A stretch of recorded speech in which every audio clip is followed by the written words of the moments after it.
आज को कैसे जिएं? हमारा कार्य ये देखना नहीं है कि दूर धुंधलेके में क्या दिखता है, बल्कि वो करना है जो हमारे सामने है। 1871 में बसंत के दिनों में एक युवक ने कोई पुस्तक उठाई और 21 शब्द पढ़े। ऐसे शब्द जिन्होंने उसके भविष्य पर गहरा असर डाला। वो मेडिकल का छात्र जनरल अस्पताल में था। उसे चिंता सता रही थी कि परीक्षा में कैसे पास हो पाएगा। यदि पास हो भी गया तो करेगा क्या, जाएगा कहां, डॉक्टरी की प्रैक्टिस कैसे शुरू करेगा, रोजगार कैसे चलाएगा। युवक ने 1871 में 21 शब्द पढ़े थे। उनकी सहायता से अपनी पीढ़ी का सबसे प्रसिद्ध डॉक्टर बना। विश्वविख्यात हॉपिकिंस स्कूल ऑफ मेडिसिन शुरू किया। ऑक्सफोर्ड में रेजियस प्रोफेसर भी बने, जो ब्रिटिश राज में किसी भी डॉक्टर का सबसे बड़ा सम्मान है। इंग्लैंड के सम्राट ने नाइट का खिताब प्रदान किया। उनकी मृत्यु के बाद जीवन की कहानी के लिए 1466 पृष्ठों की 2 बड़ी जिल्दों की आवश्यकता पड़ी। उनको सर विलियम स्तर के नाम से जाना जाता था। वे 21 शब्द जो उन्होंने 1871 के बसंत में पढ़े थे। थॉमस कार्लाइल के 21 शब्दों से उन्हें चिंता मुक्त जीवन जीने में सहायता मिली।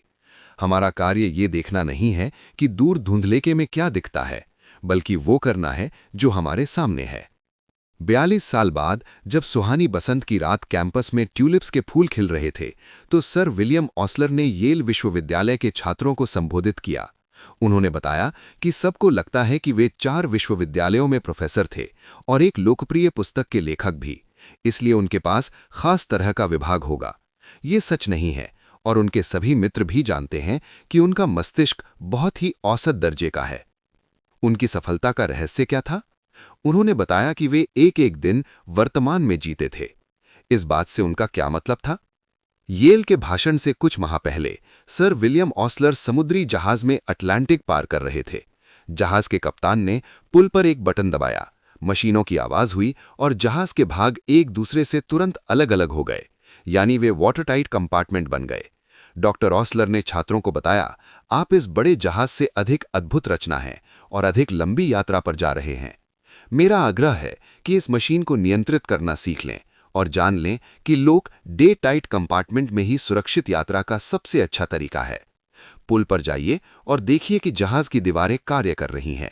एक बटन दबाइए और जिंदगी के हर स्तर पर सुनिए कि लोहे वाले दरवाजे आपके विगत का द्वार बंद कर रहे हैं, जिसमें मुर्दा कल दफन है।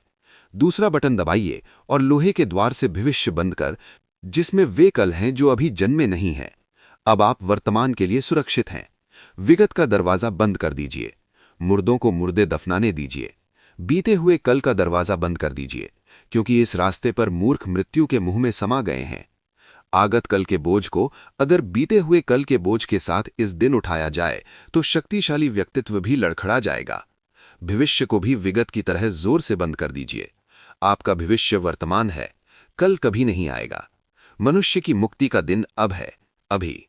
ऊर्जा की तबाही, मानसिक तनाव, भावनात्मक चिंताएं पीछा करती हैं जो भविष्य की चिंता करता है।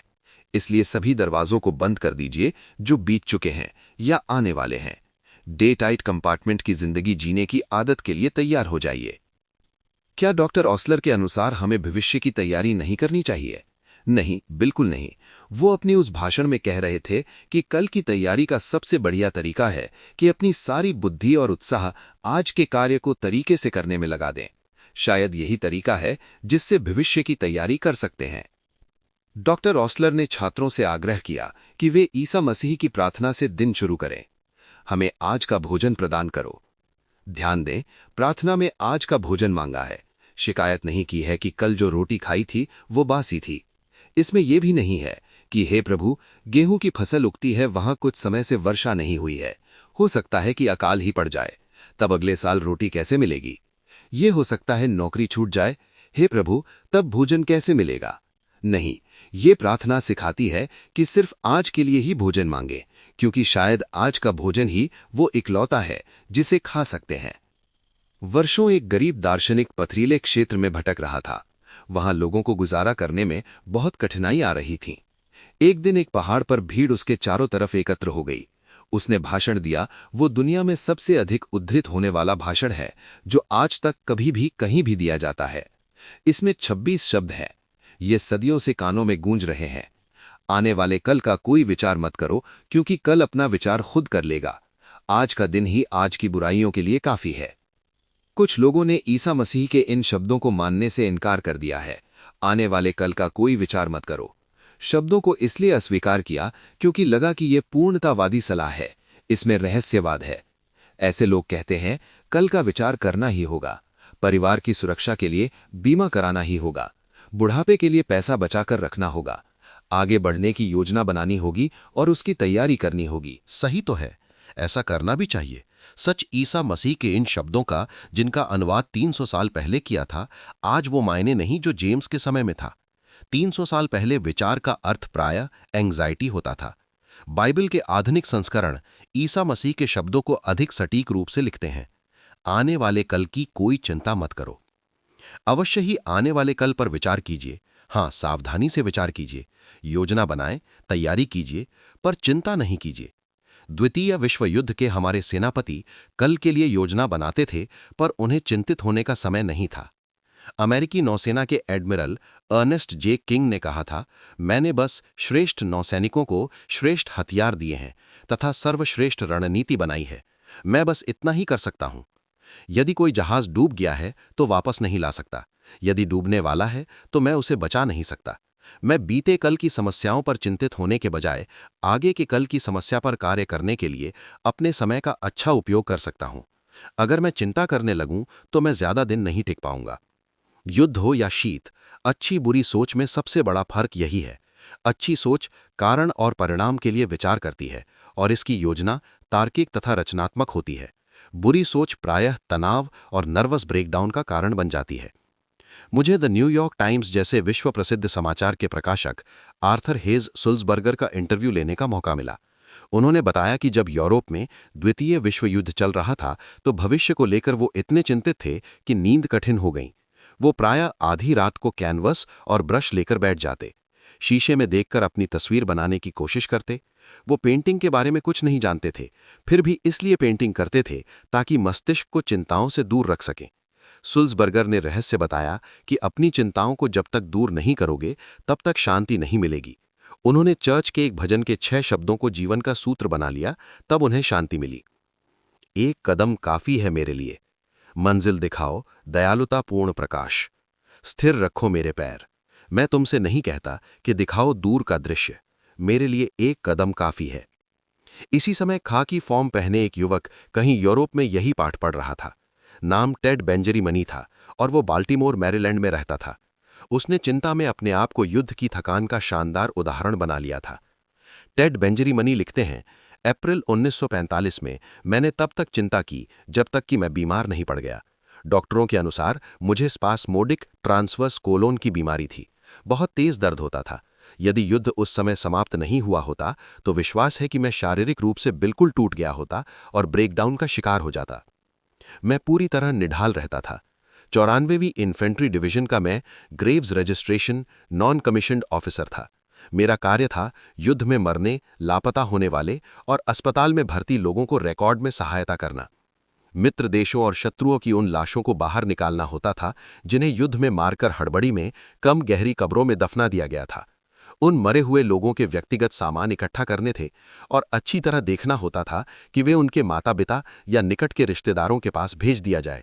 वे उन्हें अच्छी तरह से संभाल कर रखेंगे। मैं इस डर से मारे चिंतित रहता था कि कहीं परेशान करने वाली गलती ना हो जाए। मैं चिंतित था कि क्या मैं इनसे कुशलता से निकल पाऊंगा।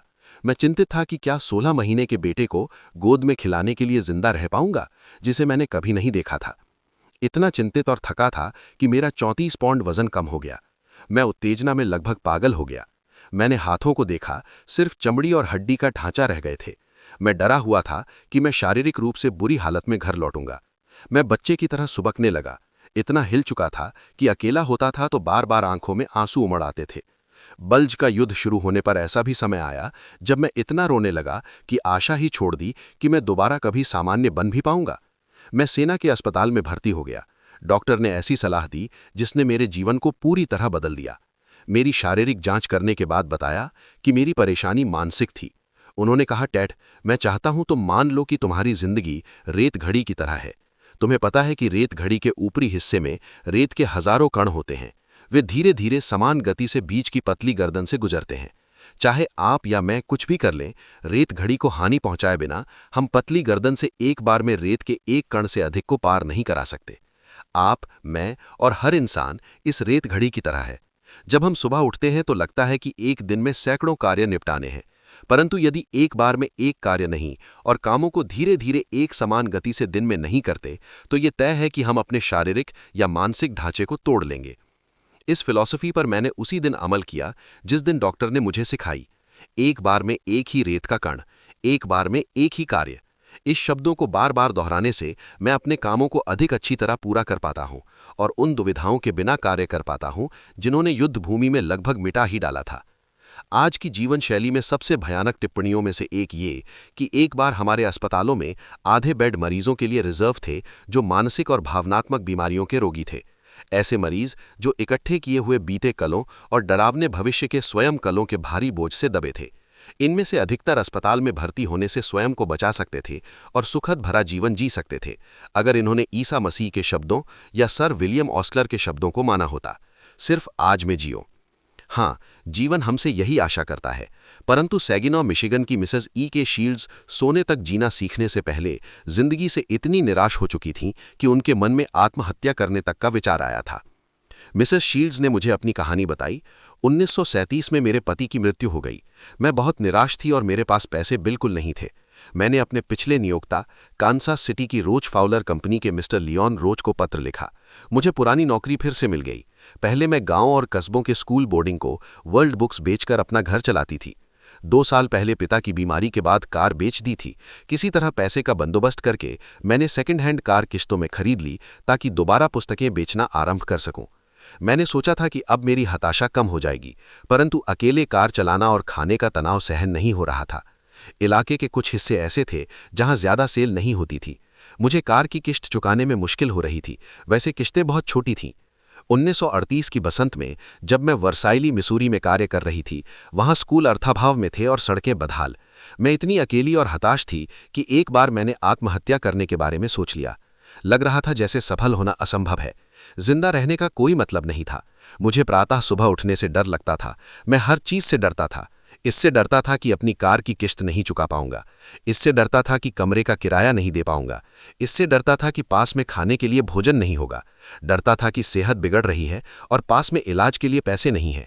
बहन की सोचकर मैंने आत्महत्या नहीं की क्योंकि उसे मेरी मौत से बहुत दुख होता, और ये सोचकर कि मेरे अंतिम संस्कार के खर्च के लिए पैसे नहीं हैं। एक दिन मैंने एक लेख पढ़ा जिसने निराशा से बाहर खींच लिया और जिंदा रहने का साहस दिया। मैं उस लेख के एक प्रेरक कथन के प्रति हमेशा आभारी रहूंगी। वो कथन था, बुद्धिमान आदमी के लिए हर दिन एक नया जीवन होता है। मैंने इस कथन को टाइप किया और अपनी कार के शीशे पर चिपका लिया। कार चलाते समय हर क्षण इसे देखता रहता था। मैंने सोचा कि एक बार में एक दिन जिंदा रहना इतना कठिन नहीं था। मैंने बीते कल को भूलना और आने वाले कल की चिंता न करना सीख लिया। हर सुबह स्वयं से कहती, आज एक नया जीवन है। मैंने अकेलेपन और गरीबी के डर को जीतने में कामयाबी पाई। अब सुखी और कामयाब हूं और प्रयास, उत्साह और जीने की उमंग है। मैं जानती हूं कि दोबारा कभी नहीं डरूंगी, चाहे जीवन कितना ही बुरा क्यों ना हो जाए। मैं जानती हूं कि भविष्य से डरने की आवश्यकता नहीं है। अब मैं जानती हूं कि एक बार में एक दिन जी सकती हूं, और ये भी कि बुद्धिमान आदमी के लिए हर दिन एक नई जिंदगी होती है। क्या आप बता सकते हैं ये कविता किसने लिखी होगी? आज केवल वही खुश है जिसमें आज को अपना कह सकने की शक्ति है। आत्मविश्वास से भरा जो ये कह सकता है, कल तुम्हें जो करना हो कर लेना, मैंने आज को तो जी लिया है। ये शब्द आधुनिक लगते हैं ना, परंतु इन्हें ईसा मसीह के पैदा होने से 30 साल पहले रोम के कवि होरेस ने लिखा था। इंसान के स्वभाव की बहुत बड़ी मजबूरी है कि वो जिंदगी जीने से कतराता रहता है। हम सब क्षितिज पर भविष्य में गुलाबों के जादुई बगीचे के स्वप्न देखते हैं, बजाय उन गुलाबों का आनंद लेने के जो आज हमारी खिड़की के बाहर खिल रहे हैं। हम इतने मूर्ख क्यों होते हैं, इतने दुखी मूर्ख? कितनी अजीब है जीवन की यात्रा। स्टीफन लीकॉक ने लिखा है, बच्चा कहता है मैं जब बड़ा हो जाऊंगा, बड़ा होने पर कहता है मैं जब कमाने लगूंगा, कमाने लगता है तो कहता है मेरी जब शादी हो जाएगी, शादी हो जाती है तो क्या फर्क पड़ता है, विचार बदल जाता है मैं जब रिटायर हो जाऊंगा। जब रिटायरमेंट आता है तो वो पीछे मुड़कर अपनी जीवन यात्रा को देखता है और उसे ठंडी हवा से सिहरन होती है। न जाने कैसे उसने सब गंवा दिया और जीवन पीछे छूट गया। बहुत देर बाद समझ आता है कि जिंदगी हर पल जीने के लिए होती है, इसलिए हमें हर दिन हर घंटे इसे जीना चाहिए। डिट्रॉइट के स्वर्गीय एडवर्ड एस इवांस तो चिंता करते करते मौत के कगार पर पहुंच गए थे और तब जाकर वे सीख पाए कि जिंदगी हर पल जीने के लिए होती है, इसलिए हमें हर दिन हर घंटे इसे जीना चाहिए। गरीबी में बड़े हुए एडवर्ड इवांस ने पहले तो अखबार बेचकर और फिर एक किराने की दुकान में क्लर्क की नौकरी करके पैसे कमाए। इसके बाद जब उनका परिवार 7 लोगों का हो गया तो उनका पेट भरने के लिए वे असिस्टेंट लाइब्रेरियन बन गए। हालांकि तनख्वाह कम थी, परंतु नौकरी छोड़ने का जोखिम लेने में वे डर रहे थे। 8 साल बाद उनमें इतनी हिम्मत आई कि वे अपना खुद का बिजनेस शुरू करने का साहस जुटा सकें। बहरहाल एक बार जब उन्होंने शुरुआत की तो उधार ली गई $55 की पूंजी से एक ऐसा बिजनेस शुरू कर लिया जिसमें उन्हें 1 साल में $20,000 की आमदनी होने लगी। तभी एक अप्रत्याशित घटना हुई, एक अत्यंत दुखद अप्रत्याशित घटना। उन्होंने अपने किसी दोस्त की जमानत ली थी, वो दोस्त दिवालिया हो गया। इतना ही नहीं, इसके तत्काल बाद एक और विपत्ति आ गई। जिस बैंक में उनका पैसा जमा था वो बैंक भी दिवालिया हो गया और उनका सारा पैसा डूब गया। इवांस के पास अब एक ढेला भी नहीं बचा था और वो $16,000 के कर्ज में डूबा पड़ा हुआ था। उसकी नब्ज ये सहन नहीं कर पाई। उसने बताया, मैं ना तो सो सकता था न खा सकता था, मैं बुरी तरह बीमार पड़ गया। चिंता चिंता, सिर्फ चिंता के कारण मुझे ये बीमारी हुई थी। एक दिन जब मैं सड़क पर पैदल चल रहा था तो मुझे चक्कर आ गया और मैं फुटपाथ पर गिर गया। मैं चलने के काबिल नहीं बचा था। मुझे बिस्तर पर लिटा दिया गया और मेरे शरीर पर फोड़े हो गए। फोड़ों के कारण बिस्तर पर लेटे रहने में भी मुझे असहनीय कष्ट होने लगा। मैं दिनों दिन कमजोर होता जा रहा था। एक दिन डॉक्टर ने मुझे बताया कि मैं सिर्फ 2 सप्ताह और जिंदा रह सकता हूं। मुझे ये सुनकर सदमा लगा। मैंने अपनी वसीयत लिखी और फिर मौत का इंतजार करते हुए बिस्तर पर लेट गया। अब चिंता करने या संघर्ष में कोई फायदा नहीं था, इसलिए मैंने हार मान ली। मैं शांत हो गया और मुझे नींद आ गई। कई सप्ताहों से मुझे 2 घंटे लगातार नींद नहीं आई थी, परंतु अब चूंकि मेरी सारी चिंताएं मिट चुकी थीं, इसलिए मैं किसी बच्चे की तरह गहरी नींद में सो गया। मेरी निढाल कर देने वाली थकान दूर होने लगी। मुझे भूख लगने लगी। मेरा वजन भी बढ़ने लगा। कुछ सप्ताह बाद मैं बैसाखियों के सहारे चलने लायक हो गया। 6 सप्ताह बाद मैं कार्य पर वापस जाने योग्य हो गया। पहले मैं 1 साल में $20,000 कमाता था, पर अब मुझे 1 सप्ताह में $30 की नौकरी मिलने पर खुशी हुई। मुझे वाहनों के चक्करों के पीछे लगाने के ब्लॉक बेचने का कार्य मिला था, जिन्हें तब लगाया जाता था जब उन्हें माल के रूप में पानी के जहाज से भेजा जाता था। अब मुझे सबक मिल चुका था, चिंता करना बिल्कुल बंद। बातों पर पछताना बंद, भविष्य का खौफ बंद। मैंने अपना पूरा समय, पूरी ऊर्जा और उत्साह उन ब्लॉकों को बेचने पर केंद्रित कर लिया। अब एडवर्ड एस इवांस ने तेजी से तरक्की की। कुछ सालों में वे कंपनी के प्रेसिडेंट बन गए, इवांस प्रोडक्ट्स कंपनी के प्रेसिडेंट। ये कंपनी बहुत सालों से न्यूयॉर्क स्टॉक एक्सचेंज में दर्ज है। अगर आप कभी ग्रीनलैंड के ऊपर से हवाई यात्रा करें तो आप इवांस फील्ड में उतर सकते हैं, वो हवाई पट्टी जिसका नामकरण उनके सम्मान में किया गया है। अगर एडवर्ड एस इवांस वर्तमान में या डे टाइट कंपार्टमेंट में जीना नहीं सीखते तो वे इतने सफल नहीं हुए होते। आपको याद होगा व्हाइट क्वीन का कथन, नियम ये है कि आने वाले कल का मुरब्बा बनाओ, बीते हुए कल का मुरब्बा डालो, पर आज का कभी मुरब्बा मत बनाओ। इसमें से ज्यादातर लोग इस तरह के होते हैं। बजाय इसके कि हम अभी अपनी ब्रेड पर मुरब्बे की मोटी परत लगाएं, हम अपने बीते हुए कल के मुरब्बे की चिंता करते हैं और आने वाले कल का मुरब्बा डालने की फिक्र करते हैं। महान फ्रांसीसी दार्शनिक मॉन्टेन से भी यही गलती हुई। उन्होंने लिखा है, मेरी जिंदगी भयानक दुर्भाग्यों से भरी है, जिनमें से ज्यादातर तो कभी आए ही नहीं, और यही हाल आपकी और मेरी जिंदगी का भी है। दांते ने कहा था, सोचो कि ये दिन दोबारा नहीं आएगा। जीवन बहुत तेज गति से हमारे हाथ से फिसल रहा है। अंतरिक्ष में 19 मील प्रति सेकंड की गति से दौड़ रहे हैं।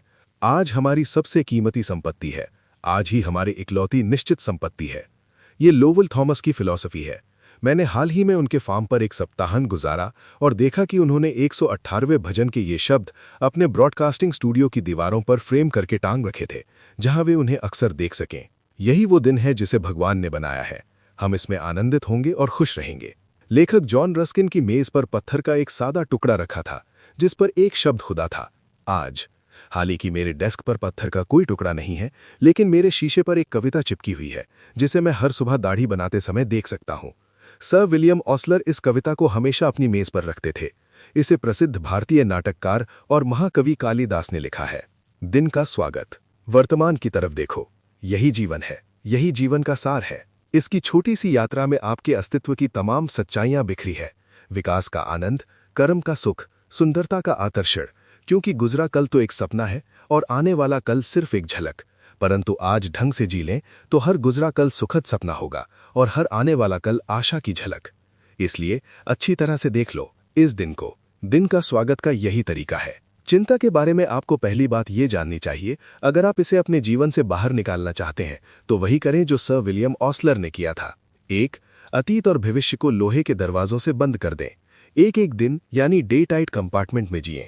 आप खुद से ये सवाल क्यों नहीं पूछते और उनके जवाब क्यों नहीं लिखते? 1. क्या मैं वर्तमान में जीना इसलिए टाल रहा हूं क्योंकि मैं भविष्य की चिंता कर रहा हूं और क्षितिज के गुलाबों के जादुई बगीचे की आशा कर रहा हूं? 2. क्या मैं अतीत की घटनाओं पर अफसोस करके अपने वर्तमान को निराशाजनक बना रहा हूं, वे घटनाएं जो हो चुकी हैं और जिन्हें सुधारा नहीं जा सकता? 3. क्या मैं हर दिन सुबह आज को पकड़ो का पक्का संकल्प करके उठता हूं कि इन 24 घंटों से अधिकतम हासिल करूंगा? 4.